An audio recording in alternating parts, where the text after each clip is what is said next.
Founder-Acharya, Astottara Sachri Srimat, His Divine Grace A.C. Bhakti Vedanta Swami, Srila Prabhupada ki Jai, Ananta Koti Vaishnava Vrinda ki Jai, Namacharya Srila Haridas Thakur ki Jai, Prem se kaho Shri Krishna Chaitanya, Prabhu Nityananda, Shri Advaita Gadadhar, Shri Vasadi Gaura Bhakta Vrinda ki Jai, Shri Shri Radha Krishna Gopa Gopinath, Shyama Kunda Radha Kunda, Giri Govardhan ki Jai, Shri Vrindavan Dham ki Jai, Mayapur Dham ki Jai, Jagannath Puri Dham ki Jai, Ganga Mayi ki Jai, Yamuna Mayi ki Jai, Tulasi Devi ki Jai, Bhakti Devi ki Jai, Yuga Dharma Shri Harinama Sankirtan ki Jai, Shri Shri Radha Govinda ki Jai, Shri Giriraj Govardhan ki Jai, Samaveta Bhakta Vrinda ki Jai, Nitai Gaur Premanande. All glories to the assembled devotees. All glories to the assembled devotees. All glories to the assembled devotees. All glories to Shri Guru and Shri Gauranga.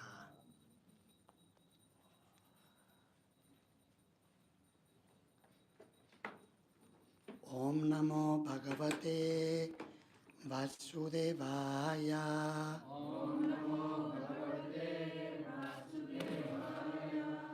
Om Namo Bhagavate Vasudevaya. Om Namo Bhagavate Vasudevaya. Om Namo Bhagavate Vasudevaya.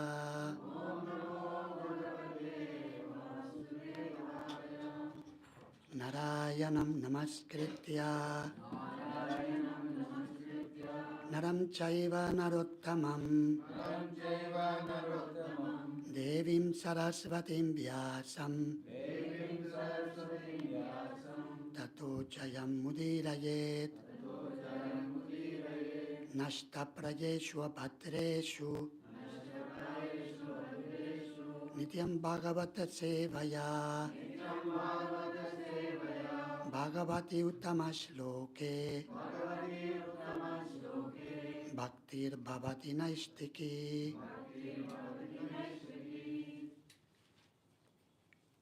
Mukam karoti vachalam pangum langayate girim yat kripatamaham vande Shri Gurum Dinataranam Paramananda Madhavam Shri Chaitanya Mishwaram Panchakalpa Tarupyascha Kripa Sindubhya Evacha Patitanam Pavanebhyo Vaishnavebhyo Namo Namaha.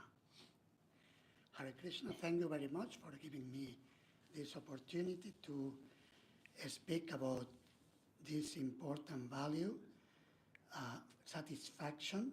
It is very important for every human being, and especially for devotees,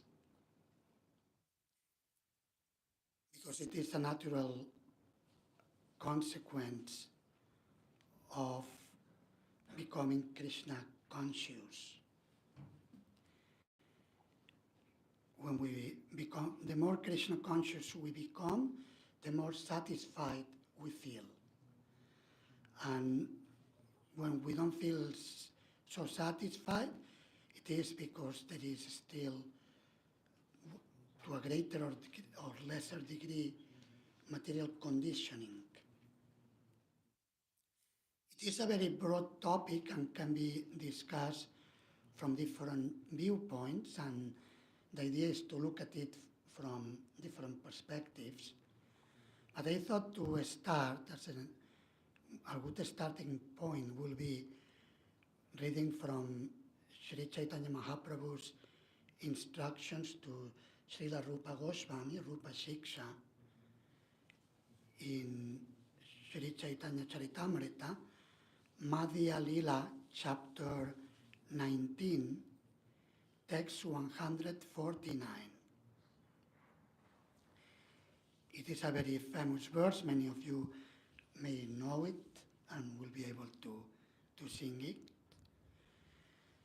Jaya Jaya Shri Chaitanya Jaya Nityananda. Jaya Dvaita Chandra Jaya Gaura Bhakta Vrinda. Jaya Jaya Shri Chaitanya Jaya Nityananda. Jaya Dvaita Chandra Jaya Gaura Bhakta Vrinda. Jaya Jaya Shri Chaitanya Jaya Nityananda.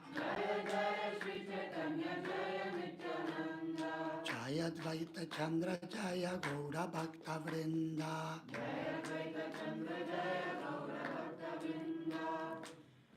And I'll sing the words, and those who know the verse, you can sing it afterwards.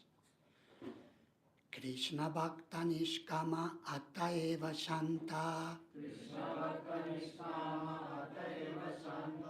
Bhukti Mukti Siddhi Kami Shakaliya Shanta. Krishna Bhakta Nishkama Atta Eva Shanta. Bhukti Mukti Siddhi Kami Shakaliya Shanta.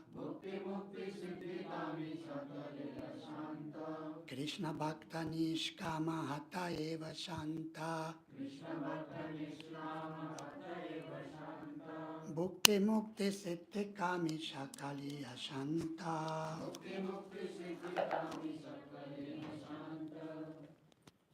So I'll redirect the translation so we have more time for discussion. Srila Prabhupada's translation and purport. Because a devotee of Lord Krishna is desireless, he is peaceful. Creative workers desire material enjoyment. Jnanis desire liberation. And yogis desire material opulence. Therefore, they are all lusty and cannot be peaceful. Purport. The devotee of Lord Krishna has no desire other than serving Krishna. Even so-called liberated people are full of desires. Fruitive actors desire better living accommodations, and jnanis want to be one with the Supreme. Yogis desire material opulence, yogic perfections, and magic. One of the translations of the term yoga is magic, mystic power. All of these non-devotees are lusty, kami, because they desire something they cannot have peace. The peace formula is given by Krishna in the Bhagavad Gita 5.29. Bhoktaram Jnatapasam Sarvaloka Maheshwaram Suridam Sarvabhutanam Yadva Amam Shantim Richati. One who simply understands that throughout the entire universe, Krishna is the supreme enjoyer and beneficiary of all kinds of sacrifices, penances, and austerities, which should be performed only to attain his devotional service, that Krishna is the supreme being, and thus the proprietor of all the material worlds, and that Krishna is the only friend who can actually do good to all living entities. Suridam Sarva Bhutanam. One who understands these three principles about Krishna immediately becomes desireless, nishkama, and therefore peaceful. A Krishna Bhakta knows that his friend and protector in all respects is Krishna, who is able to do anything for his devotee. Krishna says, Kaunteya pratijanihi name bhakta pranashyati. O son of Kunti, declare it boldly that my devotee never perishes. Since Krishna gives this assurance, the devotee lives in Krishna and has no desire for personal benefit. The background for the devotee is the all-good himself. Why should the devotee aspire for something good for himself? His only business is to please the Supreme by rendering as much service as possible. A Krishna Bhakta has no desire for his own personal benefit. He is completely protected by the Supreme. Avashya Rakshive Krishna Vishvasa Palana. Bhaktivinoda Thakur says that he is desireless because Krishna will give him protection in all circumstances. It is not that he expects any assistance from Krishna. He simply depends on Krishna, just as a child depends on his parents. The child does not know how to expect service from his parents, but he is always protected nevertheless. This is called nishkama, desirelessness. Although karmis, jnanis, and yogis fulfill their desires by performing various activities, they are never satisfied. A karmi may work very hard to acquire $1 million, but as soon as he gets $1 million, he desires another million. For the karmis, there is no end of desire. The more the karmi gets, the more he desires. The jnanis cannot be desireless because their intelligence is unsound. They want to merge into the Brahman effulgence, but even though they may be raised to that platform, they cannot be satisfied there. There are many jnanis or sannyasis who, after taking sannyas and giving up the world as false, return to the world to engage in politics or philanthropy or to open schools and hospitals. This means that they could not attain the real Brahman, Brahma Satyam. They have to come down to the material platform to engage in philanthropic activity. Thus they again cultivate desires. And when these desires are exhausted, they desire something different. Therefore, the jnani cannot be nishkama, desireless, nor can the yogis be desireless, for they desire yogic perfections in order to exhibit some magical feats and gain popularity. People gather around these yogis, and the yogis desire more and more adulation. Because they misuse their mystic power, they fall down again to the material platform. It is not possible for them to become nishkama, desireless. The conclusion is that only the devotees who are simply satisfied in serving the Lord can actually become desireless. Therefore, Chaitanya Mahaprabhu says here, Krishna Bhakta Nishkama. Since the Krishna Bhakta, the devotee of Krishna, is satisfied with Krishna, there is no possibility of fall down. Krishna Bhakta Nishkama Ataeva Shanta Bhukti Mukti Siddhi Kami Shakali Ashanta. Because a devotee of Lord Krishna is desireless, he is peaceful. Fruitive workers desire material enjoyment. Jnanis desire liberation.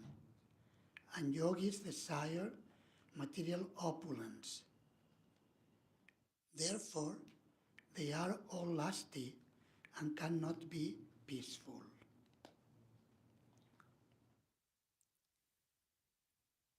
So, the starting point to cultivate any value, both Vaishnava values and also, we could say, human values, because they are very much connected. The starting point is to become Krishna conscious.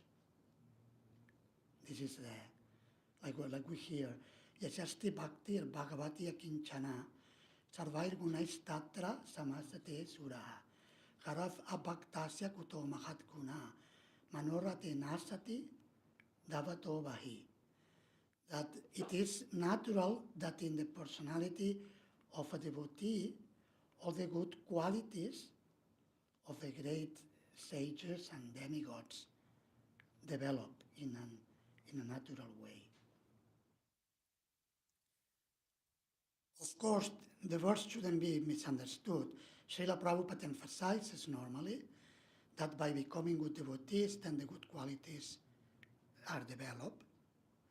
But in the same time, to cultivate good qualities is also part of devotional service.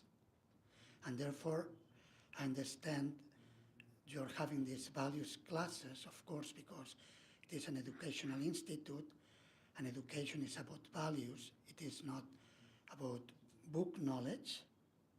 Book knowledge is important, but it is about application of what Shastras state. Learning implies to develop character, develop qualities, develop values. So, to cultivate this value of satisfaction is very important, because the tendency for human beings, we are embodied beings, we have a physical body and a subtle body, and naturally there are desires arising from the body and from the mind and the material mind, and of course the senses that are connected to the mind and to the body. So, and the point that makes one dissatisfied is the material desires, or even so-called spiritual desires for one's own satisfaction, which is another variety of material desire.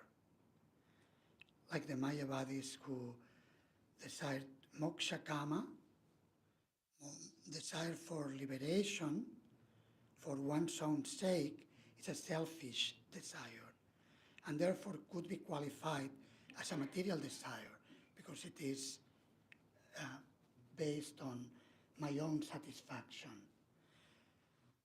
So I selected different references from Bhagavad Gita and other Shastras to look into the topic of satisfaction. In Bhagavad Gita, in chapter 17, satisfaction is mentioned as one of the austerities of the mind. It's in chapter 17, and the term used is manaprasada, satisfaction of the mind. I'll read the verse and Srila Prabhupada's purport.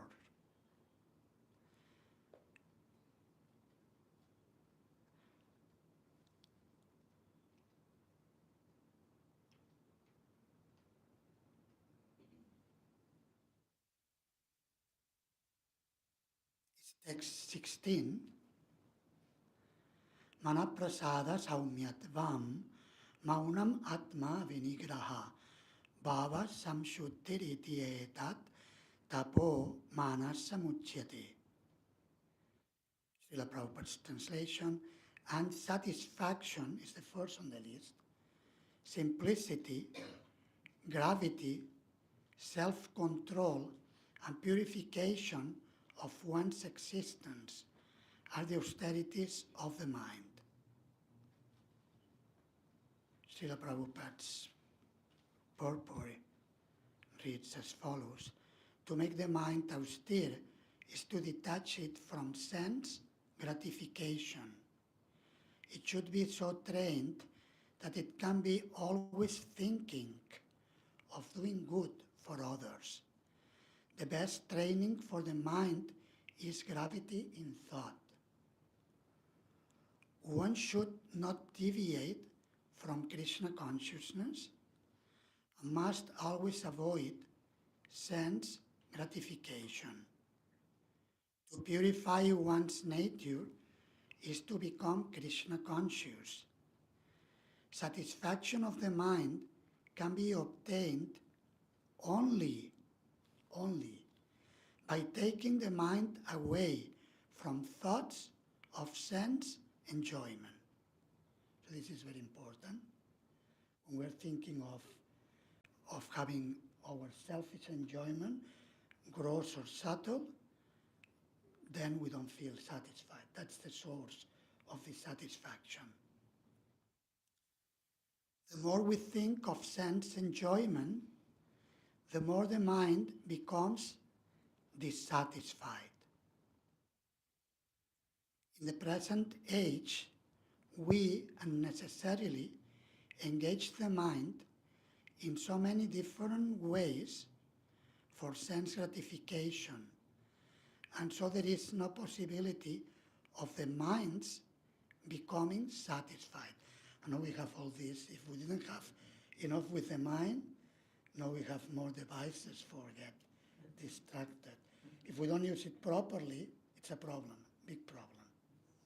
Here in India sometimes they say, big problem, big problem. Like I was told that when devotees go to the mukutwalas, they call it, those who show the dresses for the deities, how do you call it? How they are called? Mukutwalas, no? Yeah, the mukutwala. When they go there, sometimes they order a dress and then they never have it on time. It's they have the tendency to have it late. So then the only way to get it done, you have to go there. One devotee who was living in India told me that. Big problem, Prabhu, big problem. So this, not properly used, big problem for the satisfaction. If we want to achieve satisfaction, this should be properly used. And if it's not properly used, throw it to the Yamuna forever. So it should be used properly. And Srila Prabhupada is saying here, in the present age, we unnecessarily engage the mind in so many different ways for sense gratification. And so there is no possibility of the mind's becoming satisfied. The best course is to divert the mind to the Vedic literature, which is full of satisfying stories, as in the Puranas and the Mahabharata. one can take advantage of this knowledge and thus become purified. The mind should be devoid of duplicity, when one should think of the welfare of all. Silence means that one is always thinking of self-realization. The person in Krishna consciousness observes perfect silence in this sense. Control of the mind means detaching the mind from sense enjoyment. One should be straightforward in his dealings and thereby purify his existence. All these qualities together constitute austerity in mental activities. So we can cultivate the value of satisfaction as part of our devotional service, as an offering to Krishna, as an austerity of the mind, as an offering to Krishna, for Krishna's satisfaction. When we act for Krishna's satisfaction, then we naturally feel satisfied. When we act for our own satisfaction, then we feel restless. There is something that is not clicking inside and we don't feel good. So it's good to check ourselves. Am I doing this for Krishna's satisfaction? Am I doing it for my own satisfaction? So this is a very important aspect. Then the term satisfaction is mentioned also in other parts of the Gita. It's quite very much referred to. For instance, in the second chapter, when Arjuna asked about the characteristics of a person who is situated in transcendence. Remember that verse? Prajahati yada kaman sarvam parthamanogatan atmani evatmana tushta stita pragyas tadochyate. When the person doesn't search for sense gratification, which comes from the imagination of the mind, through the imagination we try to enjoy this world. So when the person is able to renounce to all desires for sense gratifications and finds tushta, satisfaction, only in the self, and that means in devotional service, because the self cannot be satisfied unless there is devotional service, isn't it? Savai pumsam paro dharmo yato bhakti radokshaye ahaitukia pratihata jayatma suprasidati. Suprasidati, full satisfaction, is possible only when devotional service is offered in a selfless attitude and in a continuous manner. So that principle is important to take it into account. But then, of course, proportionately to how we are lacking in this attitude, we will be dissatisfied. And therefore, we human beings, even if we live or spend time in Sri Vrindavana Dham, sometimes feel dissatisfied, isn't it? We think we need whatever. One person may think, I need a wife or a husband, I need children, I need money, I need recognition, I need this, I need that. Isn't it? There are so many things we think we need, but actually we don't really need it. We need Krishna. Like Srila Bhaktisiddhanta Saraswati Thakur used to say, in this world there is no lacking of anything, only Krishna is missing. Krishna consciousness. Because Krishna is there, Krishna, he's in charge, he's running the show, but we do not remember this constantly. So that's the big problem, that we forget Krishna and we think we are the center of the world, even in Krishna consciousness, which is contradictory, cannot be. Krishna consciousness means that Krishna is at the center, and we all dance around, like that verse, Ekale Ishvara Krishna, Rasava Britek, how it is, Nache, all are dancing around him. So we all dance around him.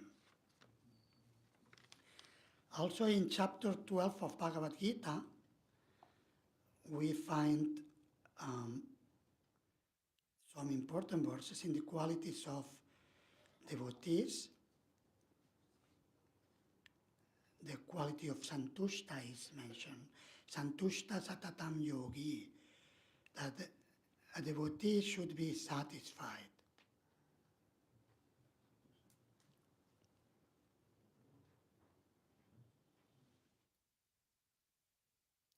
It is repeated twice, and Srila Prabhupada in the purport even mentions that there is some repetition in the glorification of the qualities of the devotees, and this is made to make the point that the devotee, to please Krishna, must cultivate such qualities. So if we don't have them, whatever qualities we lack, we need to cultivate it, not separately from Krishna consciousness, but as part of the process of devotional service. So this is in verses 12 and 13. Advesta sarva bhutanam maitra karuna eva cha nirmamo nirahankara samadukat sukakshami santushta satatam yogi yatatma dritta nishchaya mayarpita manobuttir jumat bhakta samepriya. One who is not envious, but is a kind friend to all living entities, who does not think himself a proprietor, and is free from false ego, who is equal in both happiness and distress, who is tolerant, always satisfied, self-controlled, and engaged in devotional service with determination, his mind and intelligence fix on me, such a devotee of mine is very dear to me. In the purport, Srila Prabhupada speaks about the principle of, because sometimes we also can connect satisfaction with acceptance. I don't know in India if it is used a lot, the term acceptance, but in the West it is very much used, especially in New Age spirituality. And as in Indian devotees, it's important to, every time I come to India, I underline that there is an instruction of Sri Chaitanya Mahaprabhu, Bharata Bhumite Hoila, Manushya Jammayar, Chamma Shartaka Kori Kara Para Upakar, that those born in India have the duty of do welfare activities by preaching Krishna consciousness all over the world, not only in India. And I don't want to take you out of Vrindavan, but Srila Prabhupada went from Vrindavan to preach and come back. And I hope you don't mind, Prashanta Mataji, that I say that, but I always speak like that. So in India, until there are many Indian preachers making devotees in the West like pakoras, I'll be preaching, I'll be mentioning that. I'm sorry, that's my duty to say it. And it's part of my dharma, and I will put it in the middle of the classes. So, and of course you can preach online as well, why not? You can do it online and preach all over the world and but you have to attack also Westerners, not just Indians. Just Indians is too easy to preach to Indians. Indians know a lot, and of course make as many Indian devotees as possible, but should be Indians and non-Indians. That's the instruction of Sri Chaitanya Mahaprabhu and of Srila Prabhupada. So it should be done. So why I was mentioning that? Can you help me where it was? Acceptance, yes. In the West, they talk about acceptance. They don't talk so much about satisfaction, but they say, okay, you need to learn to accept. And this will be another way of, so accept what? Accept Krishna's will. Accept the results of our actions. That we have committed sinful activities, and now I'm suffering. If I'm breaking my leg, I must have committed some sinful activity in the past, in this life or in previous lifetimes, and Krishna is very kind and is giving me only a little, a token, little suffering, and so that it will be useful for my own purification. So Srila Prabhupada in the purport speaks about this. Coming again to the point of pure devotional service, the Lord is describing the transcendental qualifications of a pure devotee in these two verses. A pure devotee is never disturbed in any circumstances, nor is he envious of anyone, nor does a devotee becomes his enemy's enemy. He thinks, this person is acting as my enemy due to my own past misdeeds. So it is better to suffer than to protest. And then Srila Prabhupada quotes that Tate Nukampam Susamikchamano verse. In the Srimad Bhagavatam 10.14.8, it is stated, Tate Nukampam Susamikchamano Punjana evatma kritam vipakam. Whenever a devotee is in distress or has fallen into difficulty, he thinks that it is the Lord's mercy upon him. He thinks, thanks to my past misdeeds, I should suffer far, far greater that I am suffering now. So it is by the mercy of the Supreme Lord that I am not getting all the punishment I am due. I'm just getting a little by the mercy of the Supreme Personality of Godhead. Therefore, he is always calm, quiet, and patient. So also satisfaction is connected to patience. So it's a very important quality that can be linked to many other values. Also to practice Upadeshamrita's teachings. Satisfaction is crucial. Like for instance, why we indulge into prayasa? Due to lack of satisfaction. Inner satisfaction. We do not practice sufficient that quality, that value. Why do we indulge in atyahara, eating more than required or accumulating more than needed? Again, due to dissatisfaction. So it's an important quality to cultivate. It's internal, it's an austerity of the mind, but it's very important. So acceptance, like accepting the will of the Lord, Atmanikshepa, one of the 6 processes of surrender. My Lord, whatever is your desire, okay, I do accept. Maybe tough for me, but if this is your desire, I'm happy because this is what you want. Like also when we are with a friend, with somebody we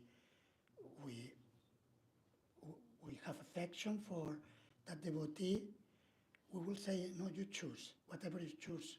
Should we do this or that? No, you choose what you prefer. And we are happy to do that because we have affection for that person. So with Krishna is the same.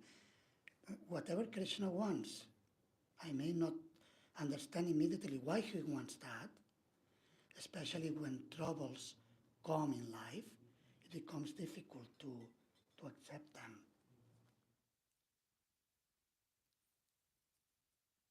So satisfaction is very much connected to acceptance. And also satisfaction can be connected to gratitude, isn't it? Sometimes we are dissatisfied because we are unduly greedy.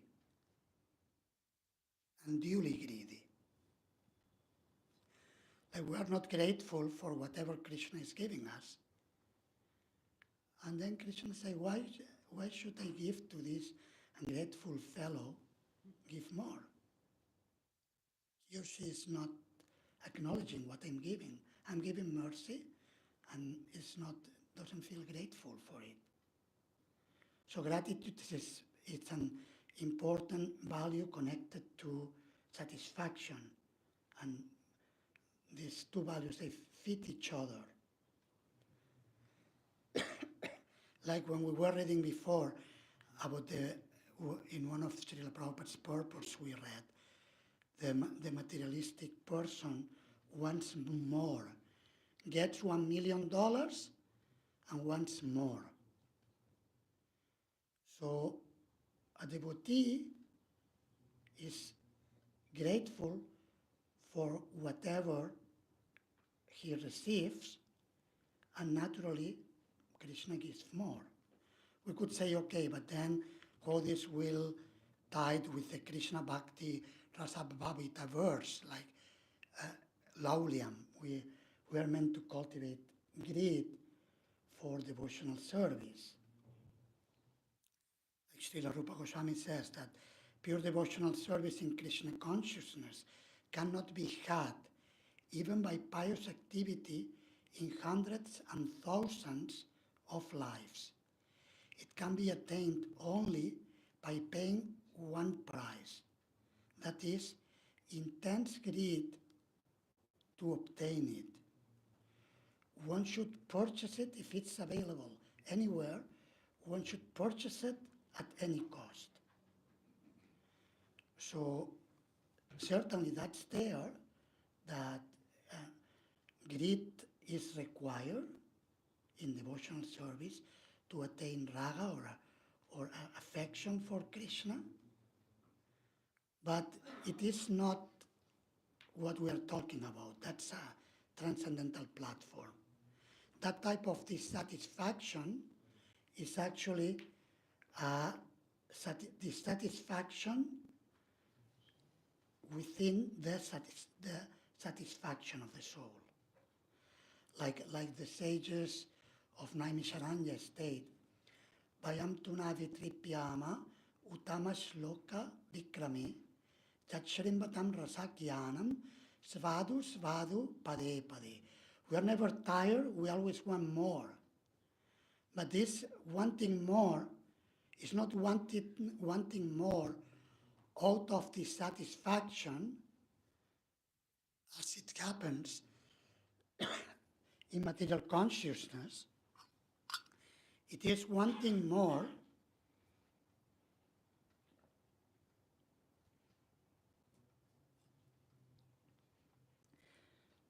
out of full satisfaction, suprasidati. There is so much satisfaction in devotional service that the devotee wants more. It's different. It's like the banyan tree in the reverse form.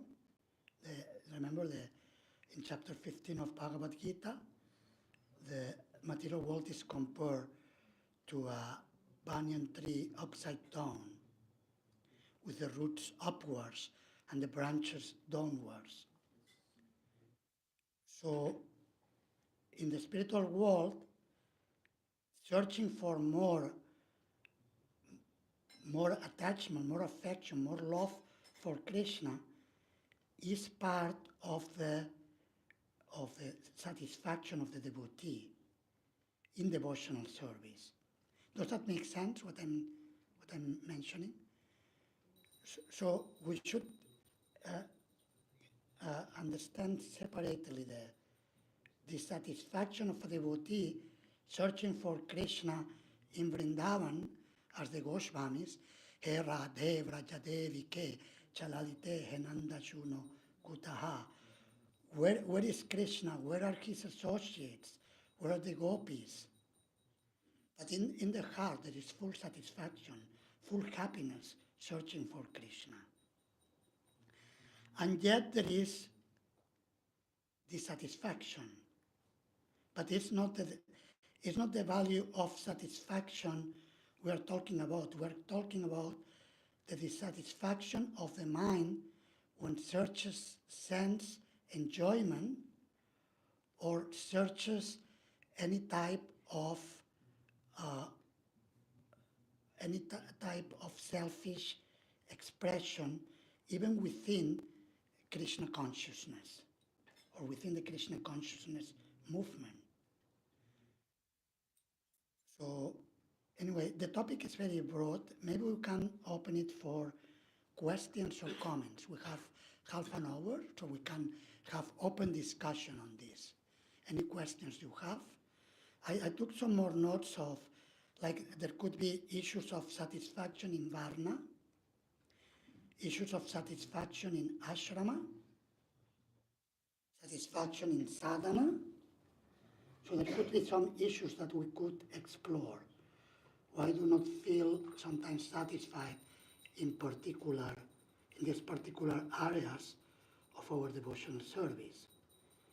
But let's discuss what questions you have or topics you like to comment on what has been said so far.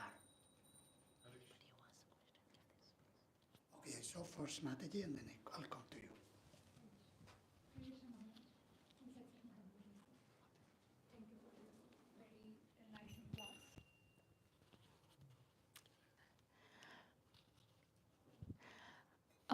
As you mentioned about acceptance in the West, I would like to understand that, is it really possible to have the acceptance without having proper Vedic philosophical knowledge? Because in the West, how to understand that simply just accept the fact, accept this is the life. Simply just saying one can really accept it, or we have to have a depth understanding? Yeah, I mean, with the people who talk in those terms, generally are people who have been influenced by some level of knowledge coming from Vedic tradition, even if it comes in different expressions. Like some of these people, they are reading Deepak Chopra. That's the name, no? Deepak Chopra? Yes. No? This fellow? Did you hear about no? He's very famous in the West. He speaks about Ayurveda and many things he writes. It's in the Vedas, but he's speaking about moving into the mode of goodness. Okay. So naturally, a person who's moving towards the mode of goodness is getting instruction from the Vedas. It's like the gradual path. So I have a sister who she's a type of devotee, non-initiated. She became vegetarian. I come from a family of meat eaters, a degraded family. And by Srila Prabhupada's mercy and the devotees' mercy, I was able to practice Krishna consciousness. And I have two brothers and one sister. One of the brothers became devotee. He's initiated, seriously practicing Krishna consciousness, Gundicha Prabhu. He lives in Barcelona. His elder brother. And I have the other brother is not a devotee. And there is one sister, she's my younger sister, she's smaller. And she got into this New Age spirituality. She does Reiki, and she reads all kinds of books. I always give her Prabhupada's books to bring her closer to Krishna. And she, in her own ways, she She serves Krishna and offers food to Krishna, incense, and so on. But it's very light in her practice of Krishna consciousness. And she will talk many times about acceptance. I always remind her that yes, acceptance it's possible only by accepting Krishna as a shelter and by letting him take the decision. But this is the type of people that use these terms. Materialistic people will not use, like very materialistic people will not use that term. Of course, there are also some mixed people who they are karmis, but they see that the gross way of trying to get material enjoyment is not functioning, and then they try to do it through the mode of goodness, and then they talk about acceptance as well. So as a practicing devotee, for us, like as you mentioned, that satisfaction is also interconnected to acceptance. So the answer is like only when we learn to accept Krishna, that everything is in connection to Krishna only, then only we can develop this quality. Yes, of course, yes.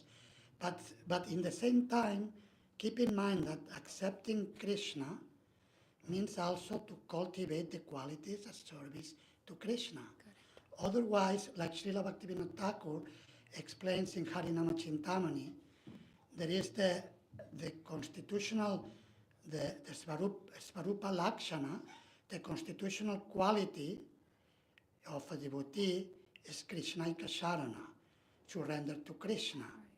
And the other qualities are Tatashta Lakshana. But then we may, if we don't pay attention to cultivate the qualities, the values, higher values, we may remain in the neophyte stage for a very long time. So as part of service to Krishna, it's important to cultivate the qualities. Yes. And that means that sometimes it's tough to accept, but then I shut up and I take it. What I have done but sometimes there is rebelliousness inside, that even if we're chanting 16 rounds, we're following the 4 principles, and we're going to the temple every day, but still there is rebelliousness to accept certain things that Krishna is putting us through. But there must be a purpose why we are going through that. Some lesson must be there. And acceptance is required. That, okay, Krishna, you put me in this situation, I accept it. I don't understand why you're putting me in that situation. I think you will make me understand in due course of time, but I take it. Is that okay? Thank you, Maharaj. What is the difference between encouragement and recognition? As you mentioned in the lecture, that when we desire recognition, it really disturbs us. But can you help me understand what is the difference between recognition and encouragement? Yeah, you are right. In your question, you are giving the answer actually in one way. You're saying that okay, we may not it's not good to search for recognition. Of course, we want to be recognized by Krishna and the devotees in a pure way. That's good. That's in that sense, yes. But not the recognition of puja, pratishta, and so on. But also the need for encouragement and affection, it's natural. So in that sense, among devotees, it's important to be generous towards other devotees and give that affection and encouragement. So I think what you mean with the question is that we do need some encouragement in devotional service, because sometimes it's not so easy. Because we are living still in this world, and we may talk like high theology and philosophy, But are we there? That's a question. Like, because to speak is very easy. You can speak and quote verses and blah, blah, blah, blah, blah. But then, who am I, really? So that's important. And then, therefore, we need sometimes, like, yes, this affection from other devotees, and yes, you are doing good, keep going. Like I remember I heard once from one disciple of Srila Prabhupada. I forgot who was the speaker, but he said he was present when Srila Prabhupada asked some of his disciples to speak, to give the class. And Srila Prabhupada was listening. And he liked to listen to his disciples speak. And in the beginning, they were not great speakers. I'm sure many or all of you can give technically a better class they could give in those years, was the early years, and some devotees, they were not so good speakers, they will try their best. But Srila Prabhupada will encourage them, will say, you gave a good class. Why? Because the disciple was speaking according to his own capacity in Guru Parampara,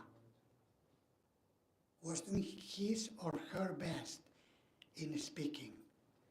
And he will ask to speak both male and female devotees, Prabhus, Matajis.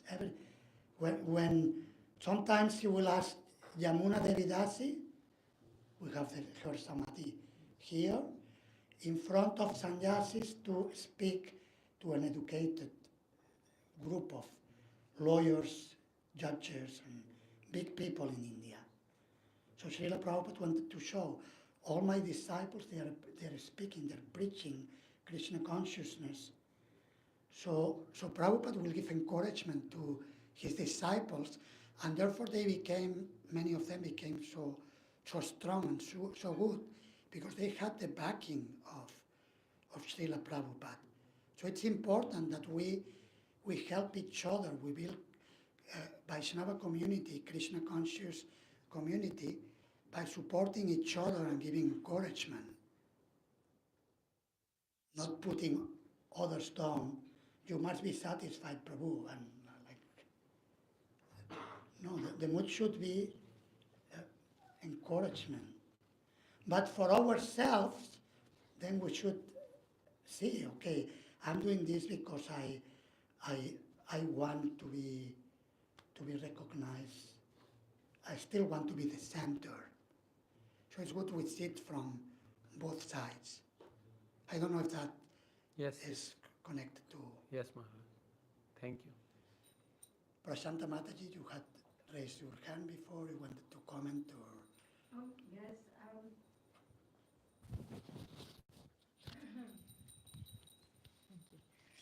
This was just a comment on how people are trying helplessly to find satisfaction in this world. I remember reading a book when I was a teenager, I think. It was a different kind of philosophy which advised people to always expect the worst. I read a book when I was a teenager. It was a philosophy about always expect the worst. Okay. You know? So if you always expect the worst, whatever comes is good. So that is to see how people are trying to avoid Krishna and speculate in so many ways how to be satisfied. But ultimately we can only be satisfied by accepting our position and the position of Krishna. But this was quite a shocking type of thing, that you always be pessimistic. You always see things can be so horrible. At every step, whenever you're going to do something, you always think of the worst that can happen. So whatever will happen can hardly be worse than that. So therefore you'll always be satisfied. So, this spirit of independence from Krishna... Who was that philosopher, Sartre or...? No, it was a Western philosophy. I can't remember the name of it right now. And so it's like it's die hard, this anti-Krishna, that you'll go as far as being a pessimistic person just to be satisfied without having, to accept the authority of another. Very difficult. Yes, thank you. Thank you for the comment. And in the West, they create these pessimistic philosophies. They're called, one type of philosophers are called existentialists. In France, there are many. Maybe you heard it because in France, Sartre and few others. So basically, they are very pessimistic about the life. But they create such philosophies because they are lacking that some good devotees go there and give them mercy and wake them up. Like, for instance, there is Nietzsche, the great atheist. I read somewhere that he wrote. He was atheist, totally atheistic. And he said, I will believe in a God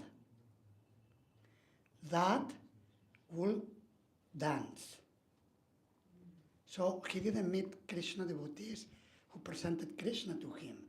If devotees would have been present at the time, maybe he would have not developed such horrible philosophy he created. So that's important to take into account, that in the West, people who are searching all these philosophies is because they don't have the right perspective coming from Krishna consciousness. And there is a need to present it in a way which is appealing to them. That's a challenge. That's a challenge. How to make it appealing. But of course it's possible, because as here in India, I heard about the preaching programs in universities. In many places it is done in an indirect way, very slowly. Even sometimes ashramites, ashram devotees, the brahmacharis go dressed even in civil clothes, isn't it? In order to attract gradually the students. So also in the West you need to be even more subtle. But it's a challenge, and the challenge needs to be taken. It's part of the mission in order to make Srila Prabhupada satisfied. And then when we make Srila Prabhupada satisfied, then we become satisfied. We make the spiritual master and Krishna satisfied, then we feel satisfied. That's the natural consequence.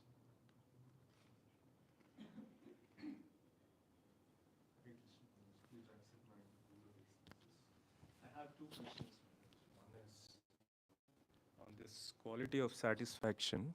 I'm reminded of the pastime of Prahlad Maharaj. When Lord Narasimhadev appears, he asked Prahlad Maharaj you desire for a boon. And Prahlad Maharaj, he refuses for multiple times. And Lord Narasimhadev insists.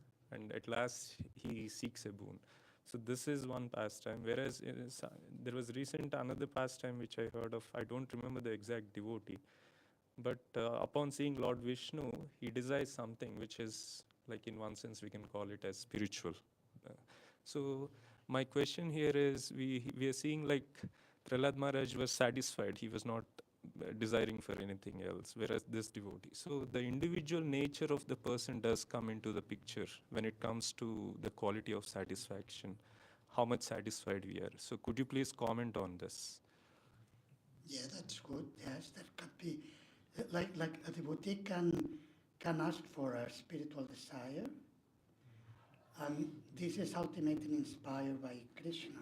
Like in Bhagavad Gita, Krishna says, Mahatmanas tumam partha devim prakriti mashritaha. That devotees are, Srila Prabhupada refers to typing prakriti in different places as Srimati Radharani, Krishna's internal pleasure potency, who is inspired the devotee to serve in a particular way. So sometimes when a devotee will ask for a particular spiritual boon, that will be inspired by Krishna to offer service, or can be part of the constitutional position, like we read in Brihad Bhagavatamrita, when Gopakumar is moving throughout all the different first material realms, then spiritual realms, until he reaches Goloka. He finds his natural constitutional position.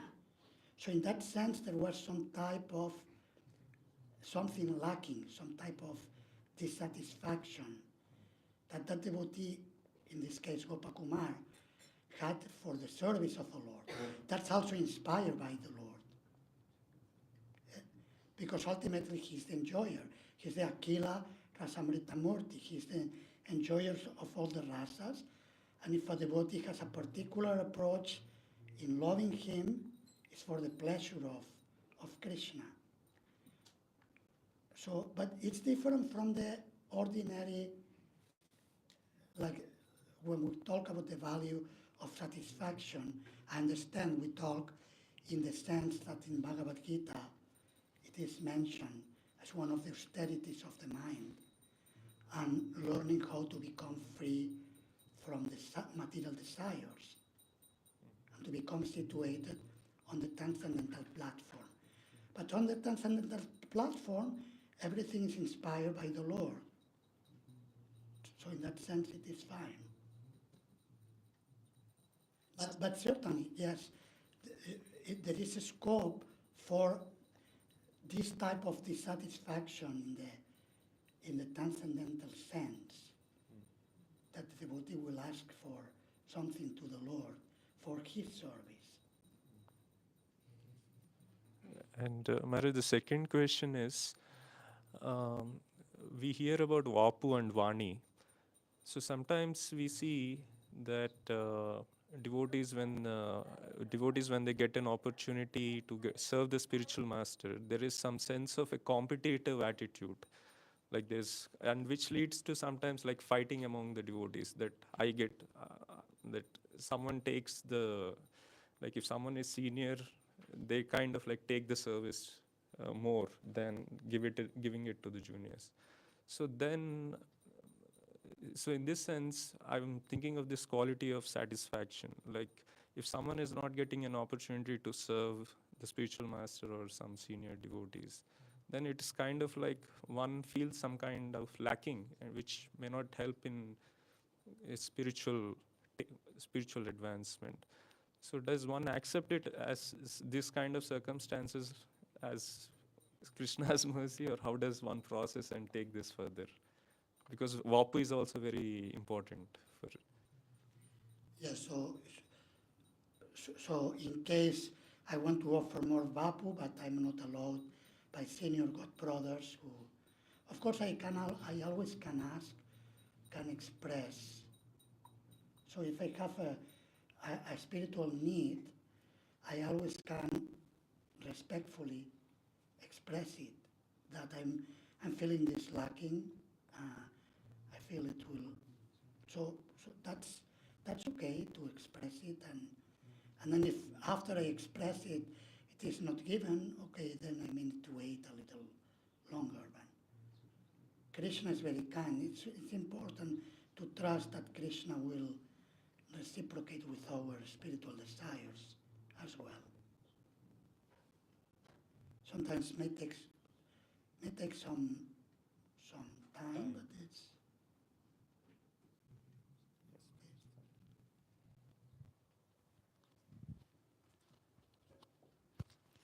Hare Krishna Maharaj, and thank you for a very enlivening points. So many things to contemplate on. So Maharaj, I was having a point, like I think we have discussed a few times now, like the point of satisfied and dissatisfaction at the same point, like for the devotee, they should be satisfied within like whatever they're doing and having the satisfaction within, and dissatisfaction on the other aspect, like you mentioned about like devotees should look for more association or for the preaching or for the service. So how to understand this point of balancing? Because few years back I had such situation actually, because from within, because of my practices or preaching, I was quite satisfied, doing well, everything is going well.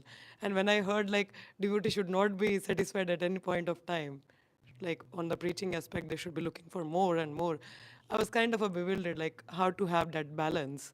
So if you can help understanding this aspect more, it will be really grateful for that. Okay, we say when we want to expand more Krishna consciousness, like we're distributing 100 books and then we want to distribute 150 books or whatever, like that. Yeah, I mean, but yes, I mean, it's important to understand the difference of material dissatisfaction and spiritual dissatisfaction, which means for the pleasure of Krishna. But my little realization or understanding is that spiritual dissatisfaction is founded on divine satisfaction in service to Krishna. So it's not that if I don't do more books, I'm not satisfied. Whatever books I do, I'm very happy that these books were distributed. But of course, I would like to give more books because that means more people will benefit by connecting with Krishna. These people may become happy, and the spiritual master will become happier, and Krishna will become happier as well. But Krishna is also happy, like when Srila Prabhupada will explain that Srila Bhaktisiddhanta Saraswati Thakur, when some of his disciples will cross the Ganga and go from Mayapur to the town of Navadvip and will distribute a few magazines, and they will come back and he will say, "You are so good." He was so pleased with them. "You are such a good devotee, good boy." So Krishna is satisfied with whatever preaching we do. The more we do, the better. I don't know if that answers the question. No, I'm getting the point. And the another is like, sometimes there is a point of saturation, and we feel like, oh, okay, I'm done. We feel that sense of satisfaction at that point, but that is not natural, because it is out of the saturation. And one satisfaction from within. So how to have that thin line between the both, understanding, is it coming out of the saturation point, or is it naturally coming the satisfaction? Saturation, what do you mean by saturation point? Like, Can you give an example? yeah, like for example, like for prasadam I'm taking, and like the one gulab jamun, like 2 and 3, when I'm full up to that, I cannot take more. I was like, oh, I'm satisfied. And some are like, okay, I've taken one, I'm done, I'm satisfied. So how to differentiate in between the both, like coming to the point of saturation and bringing that satisfaction, and it's coming naturally, oh, I'm satisfied, accepting it. Yeah, of course. I mean, for prasadam, we need to apply another value, which is don't eat more than required, because otherwise we may not be able to digest, and we have trouble here in India. Of course, yes, Lord Chaitanya fed the devotees up to the neck, and in festivals we do that. But it's important to keep healthy, to do good service, isn't it? So we should also listen to the body, and there the satisfaction will enter. That I should be sufficiently internally satisfied as not to have becoming addicted to eating too much. That can be also a problem. Yeah. Some people are addicted to eat too much, and it's an issue. It can be an issue for health and can affect devotional service.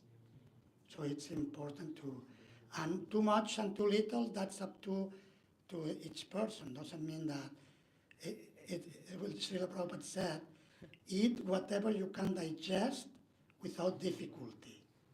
So that's a good measurement. So anyway, does that make sense? Yes. So we have to see also, but this satisfaction, the inner satisfaction, manaprasada, satisfaction of the mind. And satisfaction of the mind is found in relation to Krishna only, not in material things. And then, okay, then we can apply. But then, of course, also we have Varna Ashrama. Varna and Ashrama are according to our psychophysical nature, which means we still are living in a particular body and a particular mindset, and we need to acknowledge that. And sometimes it may mean to accept that in this lifetime I have to deal with this because it's part of my psychophysical nature. Like some people are, according to Ayurveda constitution, too much vata, right? And all over the place, all the time. And it's a vata person, will be like that, and it's fine. But vata person can be a pure devotee, and kapha person sitting in one place and making things happen in the place can be another pure devotee. No problem. But we need to acknowledge our psychophysical nature in order to properly serve according to how Krishna has put us to be in this lifetime.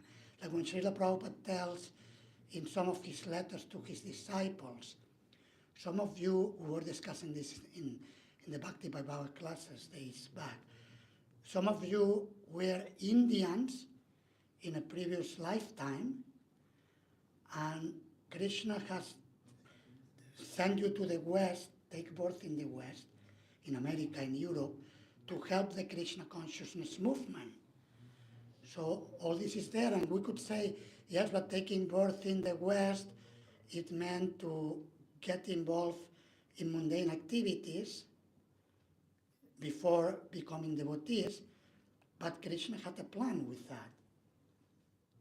So sometimes it may mean accepting certain things that we have gone through life because Krishna had a plan for us. And this will help us to grow. If otherwise, like many times all this, in India, maybe people don't give so much importance to it. In the West, people give importance to trauma from childhood and so on. These things may be there, and maybe haunting a particular person, haunting us, but we need to connect it to Krishna. Everything is Krishna, and whatever we do it for Krishna, for Krishna's pleasure, to offer better service to Him.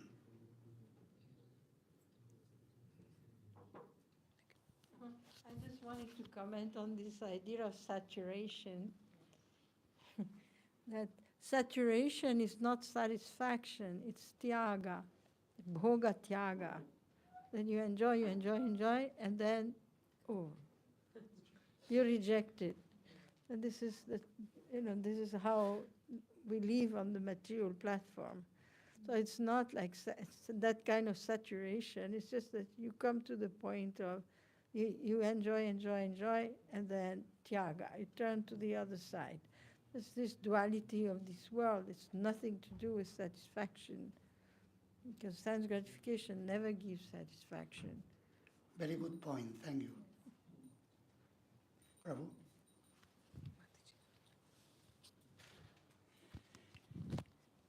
It's time, I don't know, do you go longer, or I take this last question, and then we go for prasadam because there are classes. It will be last question. Yes, Maharaj, when we are satisfied, it's very easy to accept that, okay, this is Krishna's will, Krishna is giving me happiness and this. But when we are dissatisfied, then even all these instructions, knowing everything, that still doesn't come to us. Like, we don't accept it in that moment. So when we are dissatisfied, of course, materially, and even though we are practicing Krishna consciousness on a daily basis, what are some practical things we can do in that situation to come to the level of understanding that, okay, this is Krishna's will? Okay, let's take an example of ashram. Like say one devotee who is unmarried, a brahmachari, but at some point of his life decides that sees the need, the psychophysical need to be married and need whatever, affection, whatever he feels that is needed.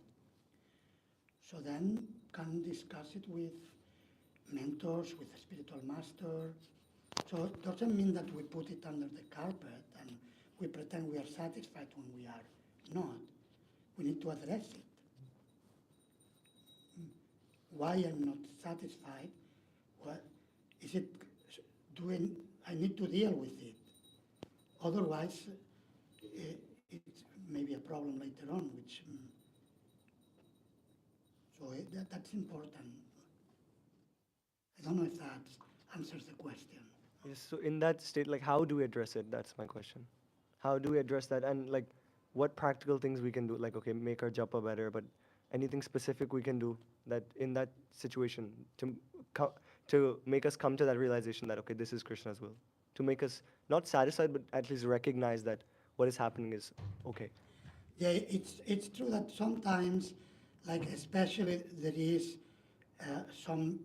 there may be some, we could say, social or community pressure for ashramites, for devotees who live in the brahmachari ashram, for renunciation to remain in that ashram. And then what devotee may be struggling that, okay, I should be there because that's the best, that's what's recommended. If you remain in a brahmachari is better, and renounce the world, don't get entangled, and so on. But we should also see what's one's own situation. Do I have a natural vocation for monastic life, for lifelong monastic life, or it's artificial for me? That's an important question one has to deal.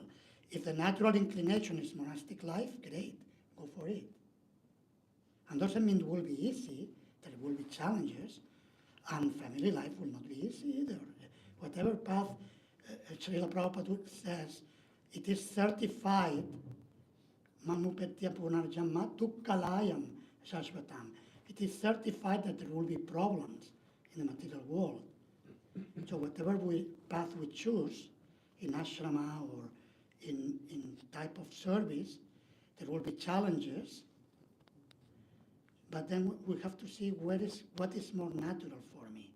Like Srila Prabhupada in relation to ashrama, in the 8th canto of the Bhagavatam, in the Gajendra Mokshana Lila, describes that one should fight Maya from the position that the devotee is feeling stronger. So that's the criteria. What to do practically? If I am becoming unsteady, then I need to approach some, can be the spiritual master, can be a sadhu, a friend, Vaishnava friend, a mentor I trust for that particular topic, and have an open heart-to-heart discussion, honest, and explore it and deal with it. Don't put it under the carpet and pretend that nothing is happening, because usually this doesn't bring the best results, usually. Thank you much. Thank you very much for giving me the opportunity. So I don't know if we will have more opportunity to interact. I'm here for more days, so I think. On Tuesday, we have another class. The class still here on Tuesday. So, okay,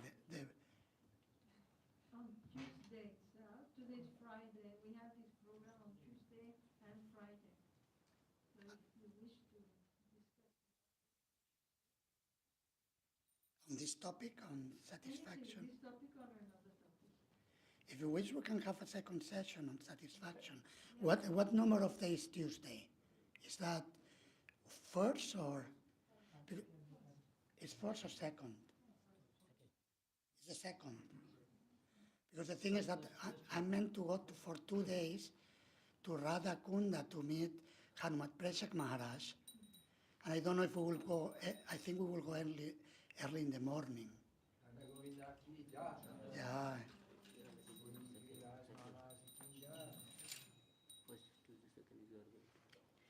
No, then it is it is first, so it could be possible. And Prashanta Mataji, if you like, if it is possible.